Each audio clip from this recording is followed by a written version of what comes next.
Buena gente, ¿cómo andan? Hoy tenemos un tutorial de cómo armar la luz ring light de Visico por Megafoto. Vamos a armarla en menos de 2 minutos. ¿Me acompañás? Bueno, primero vamos a ver cuáles son las cosas que nos trae este ring light.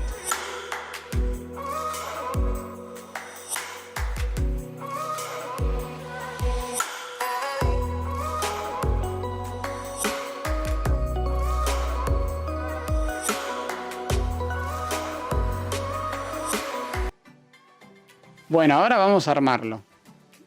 Lo primero que necesitamos es el trípode. Lo que vamos a hacer es abrirlo y posicionarlo sobre el piso. Una vez que esté firme, vamos a asegurar la arandela para que esto no se pueda mover y las patas queden firmes sobre el piso. Lo segundo que vamos a hacer es agarrar el ring light y posicionarlo sobre el extremo del trípode. Asegurarse bien que entre en su ranura y cerrar la arandela para que esto no se pueda mover.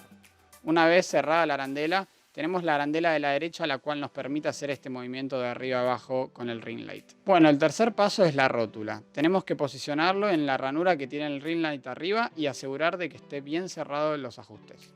Ahora vamos a posicionar el soporte del celular, el cual lo ponemos en la parte de arriba de la rótula. Lo tenemos que asegurar bien para que esto no se pueda mover, y una vez hecho eso podemos moverlo con un tornillo que tiene abajo hacia arriba o hacia abajo el soporte. Entonces podemos posicionar el celular en la parte que queramos y ya está listo para usar.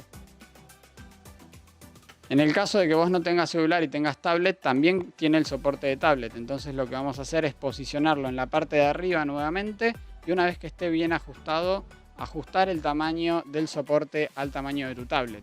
Girarlo para que la pantalla quede mirando hacia vos y listo. Ya podés conectar tu tablet o tu celular.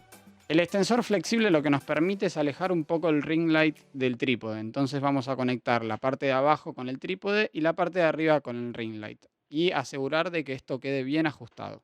Por último, los cables. Tenemos que conectarlo a la fuente de alimentación y una vez conectado, conectarlo al ring light. Y ahora le podés agregar el espejo. Solo lo tenés que poner en la ranura y ajustarlo bien. Por un lado tenés el botón para apagar y para prender, y por el otro lado para calibrar la potencia de la luz y la temperatura, en el caso de que la quieras más cálida o más fría. Listo, ya está listo. Ahora lo podés prender, elegir los colores de las luces y disfrutar.